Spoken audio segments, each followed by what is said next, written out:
Welcome back. Yes, it's time for us to get into a conversation about something very important. Of course, you know that the president and other world leaders are meeting at the Conference of Parties, number 27. And it's a very important event that's taking place, talking about climate change. But right here in Ghana, we're looking at a National Climate Change Seminar hosted by ActionAid. And we've been joined on the set this morning by Esther Brown, who is the Communications and PR Manager at ActionAid Ghana, as well as Ayuba Abukari, who is the Project Manager of ActionAid. Ladies and gentlemen, you're both welcome. Good morning. Thank you. Good morning. All right. Good morning. So let's get right into it, okay? Yeah. Looking at climate change, the conversation is going on globally, everybody's talking about it. How vulnerable or exposed are we as a nation to climate change? Thank you very much. So as a nation, we are so much exposed to climate change. We are so vulnerable. Looking at our location vis-a-vis the equator, we are located directly along the equator. Yeah. And so we have the direct impact of the sun on us. And because of that, any change in the climate affects us directly. And so that is naturally one of the reasons why we are vulnerable. Wow. And when it comes to our preparedness, it's also an issue. If you know that you have a problem, then you should know how to plan to actually, tackle that problem. Yeah. But we have not been, so consistent in our planning against or towards our vulnerability. So Ghana is vulnerable. That's why currently we are seeing these floods, we are seeing droughts, in parts of the country. And in the middle belt, that has 2 seasons. Now they are confused. They don't know what the seasons are. Yeah, what the season raining or when it's not. And at what time one season ends and one season starts. And it's because of how vulnerable we are. So we are very vulnerable. We have not put systems in place to actually make sure that we adapt to the changes that climate brings. Are there some groups that are more vulnerable than others? Oh, yes. Okay. Yes, as I talked about the preparedness, if you have systems that support you, you are less vulnerable. But if you don't have such systems, then you are more vulnerable. Okay. And so if you look at our country, we have different, geographical locations and then ecological zones. So some ecological zones are more vulnerable than others. Okay. For instance, if you look at the northern part of Ghana, they have only one rainy season, which means that when the rain ends, they have nothing to depend on again. And so that makes them much more vulnerable. And even when you look at farmers, smallholder farmers are more vulnerable because they cultivate just, some few acres of farm, and they don't have the capacity to produce more. And so when these things happen, it makes them more vulnerable. When they lose their food systems, when drought affect them, they don't have anything to live on again. Yes. There are lots of people, a lot of Ghanaians who still don't understand what climate change is. And we've been talking about global warming, climate change for at least 20 years. Yeah. These conversations have been popping up in social studies. We talk about it. Yeah. Do you think that there's enough awareness within the populace about it? That's a huge thing. I mean, in terms of awareness, if people are not aware of what exactly the challenge is, they wouldn't be able to effectively look at what are the adaptation methods. Climate change is not going away because we have attended 27 Conference of Parties, and it's always been wish talks. It's always been less action. Africa has been ActionAid is here. Africa has been calling for climate financing, but we haven't been able to do that. And these are the areas where countries help to build awareness, adaptation, because the most effective way to adapt to a situation is basically look at what are the adaptation methods that you can put in place. And so when it comes to the awareness, I know a lot of the time it's a bit technical for people to really understand what are the issues. We're talking about fossil fuel, we're talking about green gas, emissions, we're talking about, it sounds too alien for the ordinary Ghanaian. But then what I want people to understand is when we're talking about climate change and its impact, the awareness level is for people to know that these are activities that has impact on your food security. Because trust me, in recent times, we started talking about Ghanaians importing fertilizers and the cost of fertilizer and farmers not having access to fertilizer. You also realize that smallholder farmers, like my colleague talked about, do not have even the capacity, the financial capacity to purchase these fertilizers. And for us at ActionAid, we are anti-fertilizer conversation because we believe in agroecology, the use of composting to do your farming. And so when it comes to the awareness, people need to understand that, you know what, you need to pay attention to it.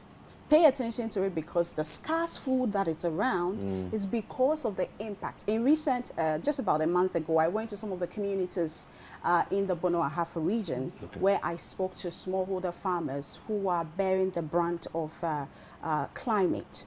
Now, these are people who don't have enough money. They invest, let's say, about 5,000 cedis, and at the end of the day, they are dependent on the weather pattern, basically to grow the food.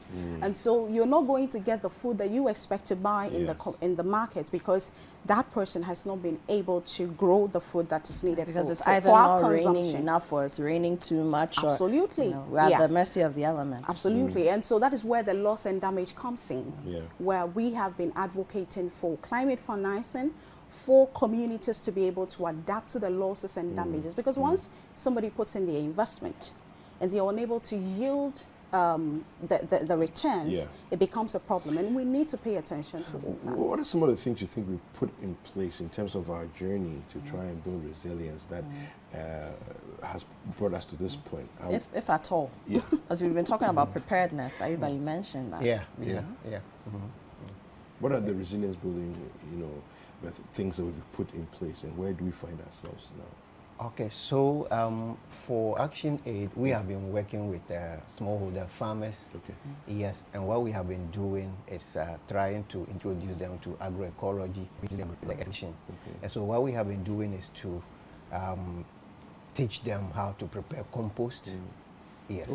So in our communities, if you go, you will see women using compost and manure. Instead of fertilizer.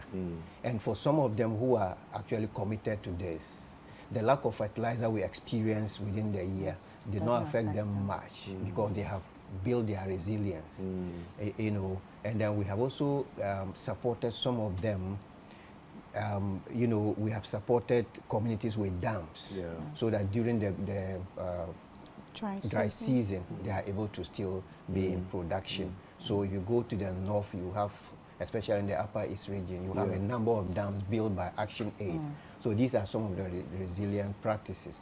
We have introduced them to, early maturing crops and connected them to CSIR and to support them in that. So these are some of the things we do to build the resilience of our smallholder farmers. And I want to add that also we do the community adaptation. So what we get the community to do is to map out. So for instance, in the last 30 years, what has been the changes you have seen within the community? Some of the communities, you realize that it started becoming drier and drier over the period.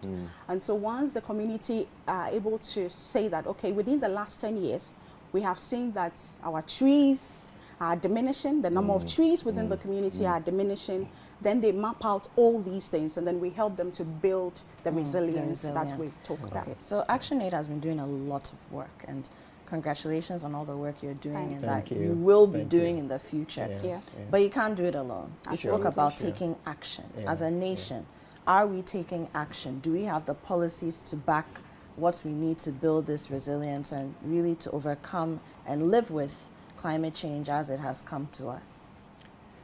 Yes, so Ghana, we haven't been idle. We have been doing something about climate change. you know, and in 2012 we came out with a climate adaptation policy framework, and we have been working with it.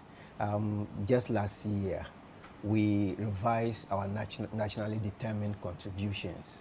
And in this document, we have actions we will do to adapt to climate change and actions we will do to adapt to mitigation, to mitigate climate change. But what we realized in that document is that most of the actions are more towards mitigation.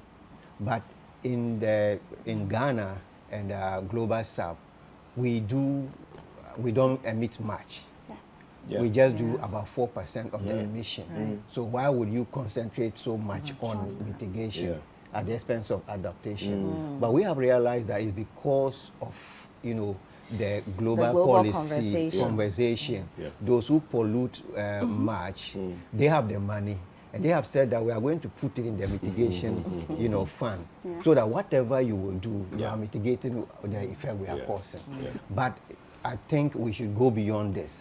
As our leaders are in COP, they should push for adaptation financing and loss and damage financing. You know, we should not be doing the business as usual, and we should be committed to this cause to make sure that we actually support our communities to adopt to climate change. Finally, to wrap it up for us, today's program, what can people expect? Well, so today's program, we are partnering with the University of Energy and Natural Resources, CSO RISE, as well as the University of Environment and Sustainable Development. You realize that these are key partners because when it comes to a climate journey of the country, building the resilience, the theme of the program is actually building the resilience of Ghana through multi-stakeholder collaboration. You cannot do it alone as ActionAid, and so you will need the support of CSOs, state agencies like the Environmental Protection Agency, the Ministry of Agriculture, and the rest, basically to work on how Ghana can accelerate its adaptation journey. Now, and so we are looking at what are the policies. We also know that there was a review of the national adaptation plans. What's the status of it? So we will be having a presentation on that. Where are we? We are at COP27 with a number of people, okay? And so we need not to be having just a talk, but what are we doing basically to ensure that we build our resilience? And then also we are also looking at how can CSOs who work within the climate change space also look at putting pressure on the issue of climate financing. And for us at ActionAid, we are excited that climate financing is on the agenda of COP27 because that is where you realize that loss and damage becomes a key message for climate leaders and experts as well. So yeah, I know. So where is it happening? What time? You said it's taken off already? Yes. Okay, so where and how can people so the participate? event is happening at Manswick Hotel. Just this morning is Legon, and we have a virtual session, and so people can also join via our social media platforms. As well, we will be streaming live on the city Facebook page as well, and so yes, we'll get a number of people to view that. Brilliant. Super. Fantastic. Thank you very much. Thank you. Esther, thank you very much for joining us this morning. All right, we take a quick break. Don't go anywhere. There's more to come.